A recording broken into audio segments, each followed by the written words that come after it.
हमारे बीच में हैं, इनको बाबा साहब साड़ी उड़ाकर इनका सम्मान कर रहे हैं। बहुत बहुत धन्यवाद बाबा साहब के लिए। और इसी प्रकार से ये हमारा मान सम्मान बढ़ाते रहें, जिससे हम इस कार्य में आगे चलते रहें। लो करियो भाई।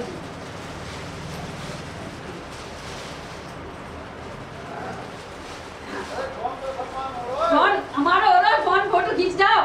आ जाओ जल्दी। हाँ मिलो, फिर बीच में फोटो खींचेंगे। ओम नाम को है।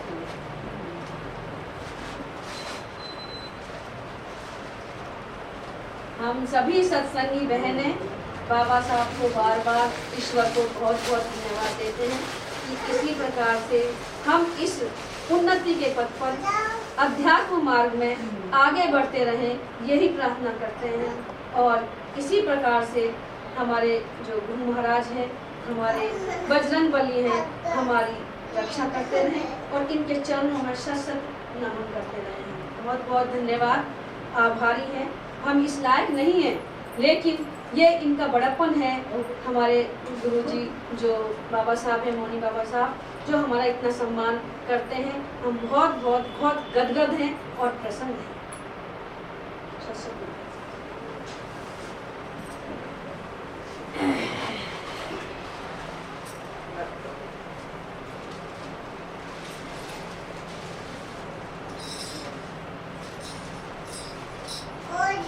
ओढ़ लो, ओढ़ लो ना, बाबा ना कहिए ओढ़ लो। गर्मी पड़ रही है हमारा। हाँ, वास्तव में उपयुक्त स्थिति स्वरूप में सभी मनुष्यों की है, परंतु भूल से स्वरूप को क्रियाओं का कर्ता मान लेते हैं कि हमने ये कार्य किया है। परमात्मा की जिस शक्ति से समष्टि संसार की क्रियाएं हो रही हैं, उसी शक्ति से व्यष्टि शरीर की क्रियाएं भी हो रही हैं, परंतु समष्टि के ही क्षुद्र अंश व्यष्टि के साथ अपना संबंध मान लेने के कारण मनुष्य व्यष्टि की कुछ क्रियाओं को अपनी क्रियाएं मानने लग जाता है। इस मान्यता को हटाने के लिए ही भगवान कहते हैं कि साधक अपने को कभी कर्ता न माने। जब तक किसी भी अंश में कर्तापन की मान्यता है, तब तक वह साधक कहा जाता है। जब अपने में कर्तापन की मान्यता का सर्वथा अभाव होकर अपने स्वरूप का अनुभव हो जाता है, तब वह तत्वित महापुरुष कहा जाता है। जैसे स्वप्न से जागने पर मनुष्य का स्वप्न से बिल्कुल संबंध नहीं रहता, ऐसे ही तत्वित महापुरुष का शरीर आदि से होने वाली क्रियाओं से बिल्कुल संबंध नहीं रहता, कर्तापन नहीं रहता। यह तत्वित वही है जो प्रकृति और पुरुष के विभाग को, अर्थात गुण और क्रिया सब प्रकृति में है। प्रकृति से अतीत तत्व में गुण और क्रिया नहीं है, इसको ठीक ठीक जानता है। प्रकृति से अतीत निर्विकार तत्व को तो सबका प्रकाशक और आधार है। सबका प्रकाशक होता हुआ भी वह प्रकाश्य के अंतर्गत ओतप्रोत है। प्रकाश्य अर्थात शरीर आदि में घुला मिला रहने पर भी प्रकाशक प्रकाशक ही है और प्रकाश्य प्रकाश्य ही है। पर लिया घंटी लिया ऐसे ही वह सबका आधार होता हुआ भी सबके कण कण में व्याप्त है और वह कभी आधे नहीं होता। गिलास लाते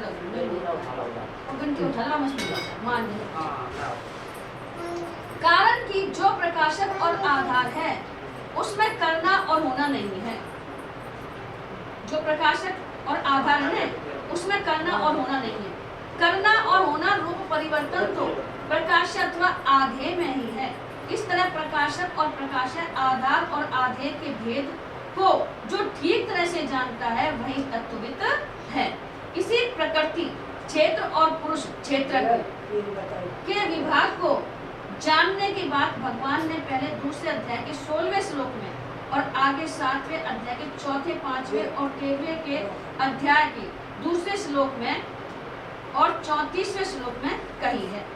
यहाँ देखना, सुनना, स्पर्श करना, सूंघना और खाना, ये पांचों क्रियाएं नेत्र, श्रोत, त्वचा, घ्राण और रसना, इन 5 ज्ञानेंद्रियों की हैं। चलना, ग्रहण करना, बोलना और मन मूत्र का त्याग करना, ये चारों क्रियाएं पाद, हस्त, वाक, उपस्थ और गुदा, इन पांचों कर्मेंद्रियों की है। 5 ज्ञानेंद्रियां हैं और 5 कर्मेंद्रियां हैं। सोना यह एक क्रिया अंतःकरण की है और अंतःकरण अपना बना हुआ है मन चित्त बुद्धि अहंकार। श्वास लेना यह एक क्रिया प्राण की और आंखें खोलना तथा मूंदना, ये 2 क्रियाएं पूर्व नामक उपप्राण की हैं। बेटा आप शांत रहो, मालूम बहुत चुप बैठो, गंदी बात। उपयुक्त 13 क्रियाएं देकर भगवान ने ज्ञानेंद्रिया, कर्मेंद्रिया, अंतःकरण, प्राण और उपप्राण से होने वाली संपूर्ण क्रियाओं का उल्लेख कर दिया है। तात्पर्य यह है कि संपूर्ण क्रियाएं प्रकृति के कार्य शरीर, इंद्रिया, मन, बुद्धि, प्राण आदि के द्वारा ही होती है, स्वयं के द्वारा नहीं होती। प्रकृति के जो कार्य है वो शरीर, मन, बुद्धि, प्राण आदि के द्वारा होती है, स्वयं के द्वारा नहीं। दूसरा एक भाव यह भी प्रतीत होता है कि सांख्य योगी के द्वारा वर्ण, आश्रम, स्वभाव, परिस्थिति आदि के अनुसार शास्त्र विद शरीर निर्वाह की क्रियाएं, खान पान, व्यापार करना, उपदेश देना, लिखना पढ़ना, सुनना सोचना आदि क्रियाएं न होती हो, ऐसी बात नहीं है। उसके द्वारा ये सब क्रियाएं हो सकती हैं। मनुष्य अपने को उन्हीं क्रियाओं का कर्ता मानता है जिनको वह जानकर अर्थात मन बुद्धि पूर्वक करता है, जैसे पढ़ना, लिखना, सोचना, देखना, भोजन करना आदि। परंतु अनेक क्रियाएं ऐसी होती हैं जिन्हें मनुष्य जानकर नहीं करता। कुछ क्रियाएं तो अपन जान के करते हैं, जैसे पढ़ना, लिखना, भोजन करना, लेकिन कुछ क्रियाएं ऐसी जो स्वतः ही होती रहती हैं, जैसे श्वास का आना जाना, इनको अपन नहीं करते लेकिन ये स्वतः होती है। आंखों का खुलना और बंद होना अपने आप ही झपकती रहती है। फिर इन क्रियाओं का कर्ता अपने को न मानने की बात इस श्लोक में कैसे कही गई है कि अपन इन क्रिया को नहीं करते? इसका उत्तर यह है कि सामान्य रूप से श्वासों का आना जाना आदि क्रियाएं स्वाभाविक होने वाली है, ये अपने आप चलती रहती हैं। किंतु प्राणायाम आदि में मनुष्य श्वास लेना आदि क्रियाएं जान कर करता है। अब बैठे अपन जब तो अपना श्वास चल रहा है, लेकिन जब हम प्राणायाम करेंगे तो उसमें अपन कर रहे हैं उस क्रिया को, लंबा खींच रहे हैं फिर छोड़ रहे हैं। ऐसे ही आंखों को खोलना बंद करना भी जानकर किया जा सकता है, जैसे एक्सरसाइज आंखों की तरह अपन तो इसलिए इन क्रियाओं का कर्ता भी अपने को न मानने के लिए कहा गया है कि इनमें भी अपनी क्रियाओं को कर्ता नहीं माने। दूसरी बात, जैसे मनुष्य श्वास लेना, आंखों को खोलना मूंदना इन क्रियाओं को स्वाभाविक मानकर इनमें अपना कर्तापन नहीं मानता, ऐसे ही अन्य क्रियाओं को भी स्वाभाविक मानकर उनमें अपना कर्तापन नहीं मानना चाहिए। यहाँ पश्चिम आदि जो 13 क्रियाएं बताई हैं, इनका बिना किसी आधार के होना संभव नहीं है। ये क्रियाएं जिसके आश्रित होती हैं, अर्थात इन क्रियाओं का जो आधार है उसमें कभी कोई क्रिया नहीं होती। ऐसे ही प्रकाशित होने वाली संपूर्ण क्रियाएं बिना किसी प्रकाशक के सिद्ध नहीं हो सकती। जिस प्रकाश्य से ये क्रियाएं प्रकाशित होती हैं, जिस प्रकाश के अंतर्गत होती हैं, उस प्रकाश में कभी कोई क्रिया हुई नहीं, होती नहीं, होगी नहीं, हो सकती नहीं और होनी संभव भी नहीं है। ऐसा वह तत्व सबका आधार, प्रकाशक और स्वयं प्रकाश रूप है और सब में रहता हुआ भी कुछ नहीं करता। उस तत्व की तरफ लक्ष्य कराने में ही उपयुक्त इन 13 क्रियाओं का तात्पर्य है। इंद्रियाणि इंद्रियार्थेषु वर्तन्त इति धारयन्, जब स्वरूप में कर्तापन है ही नहीं, तब क्रियाएं कैसे और किसके द्वारा हो रही हैं? स्वरूप में जब कर्तापन है ही नहीं तो कौन कर रहा है क्रिया को? इस प्रश्न का उत्तर देते हुए भगवान उपयुक्त पदों में कहते हैं कि संपूर्ण क्रियाएं इंद्रियों के द्वारा इंद्रियों के विषयों में ही हो रही हैं स्वाभाविक रूप से। यहाँ भगवान का तात्पर्य इंद्रियों में कर्तृत्व बताने में नहीं है, कर्तापन में नहीं है, प्रत्युत स्वरूप को कर्तृत्व रहित निर्लिप्त बताने में है कि स्वरूप इन क्रियाओं से कैसा है? निर्लिप्त है। ज्ञानेंद्रिया, कर्मेंद्रिया, अंतःकरण, प्राण, उपप्राण आदि सबको यहाँ इंद्रियाणी पद के अंतर्गत लिया गया है। इंद्रियों के 5 विषय हैं: शब्द, स्पर्श, रूप, रस और गंध। इन विषयों में ही इंद्रियों का बर्ताव होता है। संपूर्ण इंद्रिया और इंद्रियों के विषय प्रकृति का कार्य है, इसलिए इंद्रियों के द्वारा होने वाली संपूर्ण क्रियाएं प्रकृति में ही हो रही हैं। गुणों का कार्य होने से ही कहा जाता है। अतः गुण ही गुणों में वर्त रहे हैं, यानी मैं नहीं कर रहा, गुण ही गुणों में वर्त रहे हैं। गुणा गुणेषु वर्तन्ते, गुणों के सिवाय दूसरा कोई कर्ता नहीं है। नान्यम गुणेभ्यः कर्तारं यदा दृष्टानुपश्यति, तात्पर्य यह है कि क्रिया मात्र को चाहे प्रकृति से होने वाली कहें, चाहे प्रकृति के कार्य गुणों के द्वारा होने वाली कहें, और चाहे इंद्रियों के द्वारा होने वाली कहें, बात वास्तव में एक ही है। क्रिया का तात्पर्य है परिवर्तन। परिवर्तन रूप क्रिया प्रकृति में ही होती है, स्वरूप में परिवर्तन रूप क्रिया लेश मात्र भी नहीं है। प्रकृति में होगी, शरीर में परिवर्तन हो रहा है, आत्मा में परमात्मा में नहीं होता। कारण कि प्रकृति निरंतर क्रियाशील है और स्वरूप कर्तापन से रहित है। प्रकृति कभी अक्रिय नहीं हो सकती और स्वरूप में कभी क्रिया नहीं हो सकती। क्रिया मात्र प्रकाश्य है और स्वरूप प्रकाशक है। यहाँ मैं करता नहीं हूँ, इसका तात्पर्य यह नहीं है कि मैं स्वरूप पहले करता था। स्वरूप में कर्तापन न तो वर्तमान में है, न भूत में है और न भविष्य में है। क्रिया मात्र प्रकृति में हो रही है क्योंकि प्रकृति सदा क्रियाशील है और पुरुष अर्थात चेतन तत्व सदा क्रिया रहित है। जब चेतन अनादि भूल से प्रकृति के कार्य के साथ तादात्म्य कर लेता है, एकाकार कर लेता है, तब वह प्रकृति की क्रियाओं को अपनी क्रियाएं मानने लगता है और उन क्रियाओं का कर्ता स्वयं बन जाता है। जैसे एक मनुष्य चलती हुई रेलगाड़ी के डिब्बे में बैठा हुआ है और चल नहीं रहा है। रेलगाड़ी के डिब्बे में बैठा हुआ है, चल नहीं रहा है, परंतु रेलगाड़ी के चलने के कारण उसका चले बिना ही चलना हो जाता है, वो उस स्थान पर पहुंच जाता है। रेलगाड़ी में चढ़ने के कारण अब वह चलने से रहित नहीं हो सकता। ऐसे ही क्रियाशील प्रकृति के कार्य रूप स्थूल, सूक्ष्म और कारण, शरीर 3 प्रकार के बताए हैं, स्थूल, सूक्ष्म, कारण। किसी भी शरीर के साथ जब स्वयं अपना संबंध जोड़ लेता है तब स्वयं कर्म न करते हुए भी वह उन शरीरों से होने वाली क्रियाओं का कर्ता बिना नहीं रह सकता। सांख्य योगी शरीर, इंद्रियां, अंतःकरण आदि के साथ कभी अपना संबंध नहीं मानता, इसलिए वह कर्मों का कर्तापन अपने में कभी अनुभव नहीं करता। जैसे शरीर का बालक से युवा होना, बालों का काले से सफेद होना, खाए हुए अन्न का पचना, शरीर का सबल अथवा निर्बल होना आदि क्रियाएं स्वाभाविक होती हैं, ऐसे दूसरी संपूर्ण क्रियाओं को भी सांख्य योगी स्वाभाविक होने वाली अनुभव करता है। तात्पर्य है कि वह अपने को किसी भी क्रिया का कर्ता अनुभव नहीं करता। गीता में स्वयं को कर्ता मानने वाले की निंदा की गई है।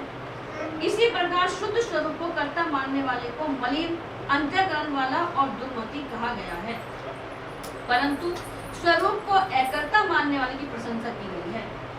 एवं पद देने का तात्पर्य है कि साधक कभी किंचित मात्र भी अपने में कर्तापन की मान्यता न करे, अर्थात कभी किसी भी अंश में अपने को किसी कर्म का कर्ता न माने।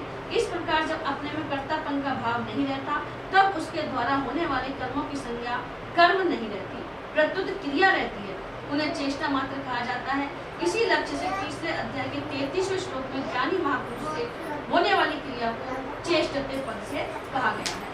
यहाँ एव पद देने का दूसरा तात्पर्य यह है कि स्वयं का शरीर के साथ तादात्म्य होने पर भी, शरीर के साथ कितना ही घुल मिल जाने पर भी वह अपने को मैं करता हूँ ऐसा मान लेने पर भी स्वयं में भी कर्तृत्व आता ही नहीं और न कभी आ सकता है, किंतु प्रकृति के साथ तादात्म्य करके यह स्वयं अपने में कर्तृत्व मान लेता है, क्योंकि इसमें मानने और न मानने की सामर्थ्य है, स्वतंत्रता है, यानी मनुष्य में स्वतंत्र है, वो माने या नहीं माने, इसलिए यह अपने को कर्ता भी मान लेता है और जब यह अपनी तरफ देखता है तो अकर्ता भी इसके अनुभव में आता है। ये दोनों बातें होने पर भी स्वयं में कभी कर्तृत्व आता ही नहीं। भगवान ने कहा है शरीर में रहता हुआ भी वह न करता है और न लिप्त होता है, भोक्ता तो प्रकृतिस्थ पुरुष ही बनता है। गुणों का क्रियाफल का भोक्ता बनने पर भी वह वास्तव में अपने स्वरूप से कभी च्युत नहीं होता, किंतु अपने स्वरूप की तरफ दृष्टि न रहने से अपने में नित्यता का भाव पैदा होता है। यद्यपि पुरुष स्वयं स्वरूप से निर्लिप्त है, उसमें भोक्तापन है नहीं, हो सकता नहीं, तथापि सुख दुख का भोक्ता तो स्वयं पुरुष ही बनता है। अर्थात सुखी दुखी तो स्वयं पुरुष चेतन ही होता है, जड़ नहीं, क्योंकि जड़ में सुखी दुखी होने की शक्ति और योग्यता नहीं है। पुरुष में भोक्तापन है नहीं और सुख दुख का भोक्ता पुरुष ही बनता है, ये दोनों बातें कैसे? भाई पुरुष में भोक्तापन है नहीं और सुख दुख का भोक्ता पुरुष ही बनता, दोनों बात आगे तो कैसे है? भोग के समय जो भोगाकार सुख दुखाकार वृत्ति बनती है वह तो प्रकृति की होती है और प्रकृति में ही होती है, परंतु उस वृत्ति के साथ वही बात है एकाकार तारक में होने से सुखी दुखी होना, अर्थात मैं सुखी हूँ मैं दुखी हूँ, अपने को तशदद में बहुत बीमार हूँ तो आवर में एकाकार जोड़ लियो तारक में जोड़ लियो, ऐसी मान्यता अपने में स्वयं पुरुष ही करता है, क्योंकि तो जड़ पदार्थ है तो कैसे करे वो? तो चेतन पुरुष करता है, कारण कि यह मानना पुरुष के बिना नहीं होता, अर्थात यह मानना पुरुष में ही हो सकता है, जड़ में नहीं। इस दृष्टि से पुरुष भोक्ता कहा गया है। सुखी दुखी होना अपने में मानने पर भी, अर्थात सुख के समय सुखी और दुख के समय दुखी, ऐसी मान्यता अपने में करने पर भी पुरुष स्वयं अपने स्वरूप से निर्लिप्त और सुख दुख का प्रकाशक मात्र ही रहता है। इस दृष्टि से पुरुष में भोक्तापन है नहीं और हो सकता ही नहीं, कारण कि एक देशीयपन से ही भोक्तापन होता है और एक देशीयपन अहंकार से होता है। अहंकार प्रकृति का कार्य है और प्रकृति जड़ है, अतः उसका कार्य भी जड़ ही होता है, अर्थात भोक्तापन भी जड़ ही होता है। इसलिए भोक्तापन पुरुष चेतन में नहीं है। अगर यह पुरुष सुख के समय सुखी और दुख के समय दुखी होता तो इसका स्वरूप परिवर्तनशील ही होता, क्योंकि सुख का भी आरंभ और अंत होता है तथा दुख का भी आरंभ और अंत होता है। ऐसे ही यह पुरुष भी आरंभ और अंत वाला हो जाता है, जो कि सर्वथानुचित है, कारण कि गीता ने इसको अक्षर अव्यय और निर्लिप्त कहा है। वह तत्वज्ञ पुरुषों ने इसका स्वरूप एक रस एक रूप माना है।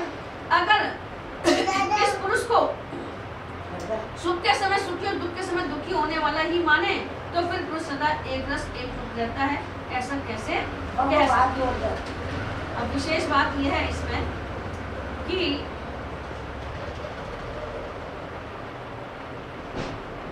अहंकार विमूढ़ात्मा कर्ता ही मति मन्यते, इसमें आए मन्यते पर से जो बात आई थी उसी का निषेध यहाँ नेव किंचित करो मिति युक्तो मन्य तत्वित, इसमें आए मन्यत पद से किया गया है। मन्यत पद का अर्थ मानना नहीं है, प्रत्युत अनुभव करना है। मानना और अनुभव करना अलग है, क्योंकि स्वरूप में क्रिया नहीं है, यह अनुभव है, मान्यता नहीं है। कर्म करते समय अथवा न करते समय दोनों अवस्था में स्वरूप में अकर्तापन ज्यों है। इसलिए तत्वित पुरुष यह अनुभव करता है कि कर्म करते समय भी मैं वही था और कर्म न करते समय भी मैं वही रहा, अतः कर्म करने अथवा न करने से अपने स्वरूप अपनी सत्ता में क्या फर्क पड़ता है, अर्थात स्वरूप तो अकर्ता ही रहा। इस प्रकार प्रकृति के परिवर्तन का ज्ञान तो सबको होता है, पर अपने स्वरूप के परिवर्तन का ज्ञान किसी को नहीं होता। प्रकृति को दिख रहा है अपन को परिवर्तन नहीं होता। स्वरूप संपूर्ण क्रियाओं का निर्लिप्त रूप से आश्रय आधार और प्रकाशक है, उसमें कभी किंचित मात्र भी परिवर्तन की संभावना नहीं है। स्वरूप में कभी अभाव नहीं होता। जब वह प्रकृति के साथ राग से तादात्म्य मान लेता है तब उसे अपने में अभाव प्रतीत होने लग जाता है। उस अभाव की पूर्ति के लिए वह पदार्थों की कामना करने लग जाता है। कामना की पूर्ति के लिए उसमें कर्तापन आ जाता है, क्योंकि कामना हुए बिना स्वरूप में कर्तापन नहीं आता। प्रकृति से संबंध के बिना स्वयं कोई क्रिया नहीं कर सकता, कारण कि जिन कारणों से कर्म होते हैं वे कारण प्रकृति के ही हैं, वो साधन प्रकृति के हैं। कर्ता करण के अधीन होता है। जैसे कितना ही योग्य सुनार क्यों न हो, पर वह अरण हथौड़ा आदि औजारों के बिना कार्य नहीं कर सकता। ऐसे ही कर्ता करणों के बिना कोई क्रिया नहीं कर सकता। इस प्रकार योग्यता, सामर्थ्य और करण ये तीनों प्रकृति में ही है और प्रकृति के संबंध से ही अपने में प्रतीत होते हैं। ये तीनों घटते बढ़ते हैं और स्वरूप सदा ज्यों का त्यों रहता है, अतः इनका स्वरूप से संबंध है ही। कर्तापन प्रकृति के संबंध से है, इसलिए अपने को कर्ता मानना पर धर्म है। स्वरूप में कर्तापन नहीं है, इसलिए अपने को अकर्ता मानना स्वधर्म, पर धर्म और स्वधर्म। अपने को कर्ता मानना स्वधर्म। जैसे ब्राह्मण अपने ब्राह्मणपन में निरंतर स्थित रहता है, ऐसे ही तत्वित अपने अकर्तापन स्वधर्म में निरंतर रहता है। यही नेय किंचित करोमिति युक्तो मन्यते तत्वित पदों का भाव है। विवेकशील ज्ञान योगी पहले ज्ञानेंद्रियों, कर्मेंद्रियां, अंतःकरण तथा प्राणों से होने वाली क्रियाओं को करते हुए भी मैं स्वयं कुछ भी नहीं करता हूँ ऐसा मानता है। फिर उसको ऐसा अनुभव हो जाता है वास्तव में चिन्मय सत्ता मात्र में न करना है न होना है। स्थूल, सूक्ष्म और कारण शरीर में होने वाली संपूर्ण क्रियाएं प्रकृति में ही होती है, स्वयं में नहीं होती। अतः स्वयं का किसी भी क्रिया से किंचन मात्र भी संबंध नहीं है। अविवेक पूर्वक अहम को अपना स्वरूप मानने से अहंकार विमूढ़ आत्मा हो गया था। वही विवेक पूर्वक जब ज्ञान हो जाता है अपने को अहम से अलग अनुभव करने पर तत्वित हो जाता है। जो पहले अहंकार विमूढ़ आत्मा था वो अब क्या बन गया? तत्वित हो गया जब ज्ञान हो जाता है, अर्थात उसमें तत्व नहीं रहता, वह निरंतर चिन्मय तत्व में ही स्थित रहता है। अहंकार से मोहित होकर स्वयं ने भूल से अपने को कर्ता मान लिया तो वह कर्मों से तथा उनके फलों से बन गया और 84 लाख योनियों में चला गया। अब अगर वह अपने को अहम से अलग माने और अपने को कर्ता न माने, अर्थात स्वयं वास्तव में जैसा है वैसा ही अनुभव कर ले, तो उसके तत्वित मुक्त होने में आश्चर्य ही क्या है। तात्पर्य है कि जो असत्य है वह भी जब सत्य मानने से सत्य दिखने लग गया, तो फिर जो वास्तव में सत्य है उसको मान लेने पर वह वैसा ही दिखने लग जाएगा। तो इससे क्या आश्चर्य है? वास्तव में स्वयं जिस समय अपने को कर्ता भोक्ता मानता है उस समय भी वह कर्ता भोक्ता नहीं है। शरीरस्थो अपि कौन्तेन करोति न लिप्यते, कारण कि अपना स्वरूप सत्ता मात्र है, सत्ता में अहम नहीं है और अहम की सत्ता नहीं है। अतः मैं करता हूँ यह मान्यता कितनी ही दृढ़ हो है तो भूल ही, भूल को भूल मानते ही भूल मिट जाती है। ये भूल है, यह नियम है। भूल को भूल मानते ही वो भूल मिट जाती है। किसी गुफा में सैकड़ों वर्षों से अंधकार हो तो प्रकाश करते हुए तत्काल मिट जाता है, उसके मिटने में अनेक वर्ष महीने नहीं लगते। इसलिए साधक दृढ़ता से यह मान ले कि मैं करता नहीं हूँ, फिर यह मान्यता रूप से नहीं रहेगी, प्रत्युत अनुभव में परिणित हो जाएगी। जड़ चेतन का तारतम्य होने से मैं का प्रयोग जड़ के लिए भी होता है और चेतन के लिए भी होता है। जैसे मैं करता हूँ, इसमें जड़ की तरफ दृष्टि है, और मैं करता नहीं हूँ, इसमें चेतन की तरफ दृष्टि है। दोनों मांगी ना, मैं करता हूँ ये तो जड़ की तरफ है, प्रकृति शरीर की तरफ, और मैं करता नहीं हूँ इसमें चेतन की तरफ आ गई। जिसकी दृष्टि जड़ की तरफ है, अर्थात जो अहम को अपना स्वरूप मानता है, वह अहंकार विमूढ़ आत्मा है, और जिसकी दृष्टि चेतन की तरफ है वह तत्वित है, वो परमात्मा तत्व। जब साधक वर्तमान में मैं स्वयं कुछ भी नहीं करता हूँ, इस प्रकार स्वयं को अकर्ता अनुभव करने की चेष्टा करता है, तब उसके सामने एक बड़ी समस्या आती है। जब उसको भूतकाल में किए हुए अच्छे कर्मों की याद आती है, तब वह प्रसन्न हो जाता है कि मैंने बहुत अच्छा काम किया, बहुत ठीक किया, और जब उसको निश्चित कर्मों की याद आती है तब वह दुखी हो जाता है कि मैंने बहुत बुरा काम किया, बहुत गलती की। इस प्रकार भूतकाल में किए गए कर्मों के संस्कार उसको सुखी दुखी करते हैं। इस विषय में एक मार्मिक बात है, स्वरूप में कर्तापन न तो वर्तमान में है, न भूतकाल में था, और न भविष्य में होगा। अतः साधक को यह देखना चाहिए कि जैसे वर्तमान में स्वयं करता है, ऐसे ही भूतकाल में भी स्वयं अकर्ता ही था, कारण कि वर्तमान ही भूतकाल में गया है। अब वर्तमान है और एक सेकंड बाद ये भूतकाल में गया। स्वरूप सत्ता मात्र है, और सत्ता मात्र में कोई कर्म करना बनता ही नहीं। कर्म केवल अहंकार से मोहित अंतःकरण वाले अज्ञानी मनुष्यों के द्वारा ही होते हैं। साधक को भूतकाल में किए हुए कर्मों की याद आने से जो सुख दुख होता है, जो पहले अपने किया तो अच्छा कर्म कर तो सुखी होगा, बुरा कर्म करेगा दुखी होगा, सुख दुख होता है, चिंता होती है, यह भी वास्तव में अहंकार के कारण ही होती है। वर्तमान में अहंकार मूढ़ात्मा होकर, अर्थात अहंकार के साथ अपना संबंध मानकर ही साधक सुखी दुखी होता है। स्थूल दृष्टि से देखें तो जैसे अभी भूतकाल का अभाव है, ऐसे ही भूतकाल में किए गए कर्मों का भी अभी प्रत्यक्ष अभाव है। सूक्ष्म दृष्टि से देखें तो जैसे भूतकाल में वर्तमान का अभाव था, ऐसे ही भूतकाल का भी अभाव था। इसी तरह वर्तमान में जैसे भूतकाल का अभाव है, ऐसे ही वर्तमान का भी अभाव है, परंतु सत्ता का नित्य निरंतर भाव है। तात्पर्य है कि सत्ता मात्र में भूत भविष्य वर्तमान तीनों का ही सर्वथा अभाव है। सत्ता काल से अतीत है, अतः वह किसी भी काल में कर्ता नहीं है। उस कालातीत और अवस्थातीत सत्ता में किसी काल विशेष और अवस्था विशेष को लेकर कृतत्व और भोक्तत्व का आरोप करना अज्ञान है। अतः भूतकाल में किए गए कर्मों की स्मृति अहंकार मूढ़ात्मा की स्मृति है, तत्वित की नहीं। इतना छुपता है नेर किंचित करोमि का तात्पर्य है कि क्रिया नहीं है पर सत्ता है। अतः साधक की दृष्टि सत्ता मात्र की तरफ रहनी चाहिए। वह सत्ता चिन्मय होने के से ज्ञान स्वरूप है और निर्विकार होने से आनंद स्वरूप है। यह आनंद अखंड शांत एक रस है। शरीर से तादात्म्य होने के कारण प्रत्येक क्रिया में स्वयं की मुख्यता रहती है कि मैं देखता हूँ, मैं सुनता हूँ आदि। क्रिया तो होती है शरीर में, पर मान लेते हैं अपनी। स्वयं में कोई क्रिया नहीं है, वह करने और न करने दोनों से रहित है।